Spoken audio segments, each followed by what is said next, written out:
Hello friends, Siragadikka ஆசை அடுத்த வர எபிசோடில் என்ன நடக்கலாம் அப்படிங்கிறத பற்றி பார்க்கலாம். கதையை ரொம்ப இன்ட்ரெஸ்டிங்காகவும் சுவாரஸ்யமாகவும் கொண்டு போனாலும் முத்து மீனா மேலே ரோகிணி இன்னும் கோவமாக இருக்க மாதிரி தான் இன்றைக்கான எபிசோட் லாஸ்ட்டில் முடிச்சிருக்காங்க. ஏன்னா எவ்வளவோ பொய் சொல்லிட்டாங்க ரோகிணி.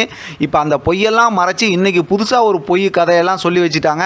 அது மட்டும் இல்லாமல் இப்போ பாட்டி வந்து போனதெல்லாம் போட்டும் இனிமேல் இந்த குடும்பத்துக்கு நல்ல மருமகளாக இருப்பியா அப்படிங்கிற மாதிரி அந்த கற்பூரத்து மேலே சத்தியம் பண்ண சொல்லிட்டாங்க. மீனா தான் வச்சிருக்கிறாங்க. இப்போ அது மேலே சத்தியம் பண்ணும்போது இந்த குடும்பத்துக்கு நல்ல மருமகளாகவும் மனோஜுக்கு நல்ல மனைவியாகவும் இருப்பேன்னு சொல்லி சத்தியம் பண்ணிட்டாங்க. அண்ணாமலை வேற ரொம்ப நம்பிக்கையோடு இருக்கார்.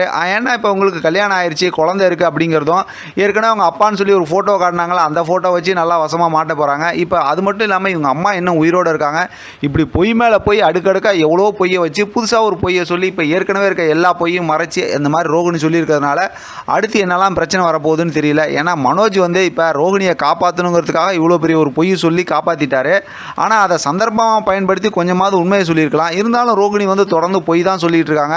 அதனால் கதையை பார்க்கும்போது இனிமேல் வந்து ரோகிணியோட கேரக்டரை வந்து பெருசாக கொண்டு வர மாட்டாங்க. ரோகிணி வந்து பயங்கரமான நெகட்டிவ் ரோலாக போகிறாங்க. அதாவது பெரிய வில்லியாக மாற போகிறாங்க அப்படிங்கிறது நல்லா தெரிஞ்சு போச்சு. இன்றைக்கான எபிசோட் லாஸ்ட்டில் பார்த்தா நடந்த எல்லா பிரச்சனைக்கும் என்னமோ முத்து மீனா தான் காரணங்கிற மாதிரி பயங்கரமாக அப்படியே முறைச்சிக்கிட்டு தான் ரூம்குள்ளார போகிறாங்க. அதனால் இவங்க குடும்பத்தில் இவங்களுக்குள்ளார இருக்கக்கூடிய பிரச்சனை, அதாவது இவங்களை எப்படியாவது வீட்டை விட்டு வெளியாக்கணும் அப்படிங்கிற மாதிரி அடுத்த பிரச்சனை வழக்கம் போல் இருக்க சீரியலை கதையை கொண்டு வந்துடுவாங்கன்னு நினைக்கிறேன். இதுக்கிடையில் பார்த்தோம் அப்படின்னா வேறு கதைலாம் நிறையா இருக்குல்ல. இன்னும் சீதா அப்படின்னு சத்யா அவங்களோட கதைலாம் இருக்குல்ல, அந்த கதையை வச்சு தான் இனிமேல் பெருசாக ஓட்டுவாங்கன்னு நினைக்கிறேன்.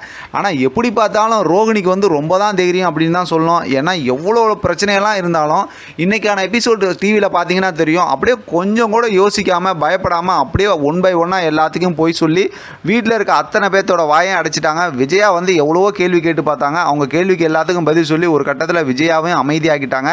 பாட்டி ரொம்பவுமே யோசித்தாங்க. இருந்தாலும் யதார்த்தத்தை பார்த்து அவங்க மனசுக்குள்ளே இருக்கக்கூடிய அதாவது அந்த நல்ல எண்ணத்தை சந்தர்ப்பமாக பயன்படுத்தி கற்பூரத்தையும் அணைச்சி பொய் சத்தியமும் பண்ணிட்டாங்க. ஆனால் இந்த பொய் சத்தியத்தால் எவ்வளோ பிரச்சனையில் மாட்ட போகிறாங்க. அதுக்கப்புறம் வந்து ரோகிணி சம்மந்தமாக இருக்கிற விஷயத்தில் மனோஜாக இருக்கட்டும், வீட்டில் இருக்கக்கூடிய மற்றவங்களாக இருக்கட்டும் என்ன முடிவெடுக்க போகிறாங்க அப்படிங்கிறது அடுத்தடுத்து இருக்கக்கூடிய சுவாரஸ்யமான கதையாக இருந்தாலும் இன்றைக்கான எபிசோட் லாஸ்ட்டில் காட்டினதை வச்சு பார்க்கும்போது இனிமேல் ரோகிணி வந்து பயங்கரமான ஒரு நெகட்டிவ் ரோலாக மாறிடுவாங்க. அதாவது வில்லியாக மாறிடுவாங்கன்னு நினைக்கிறேன்.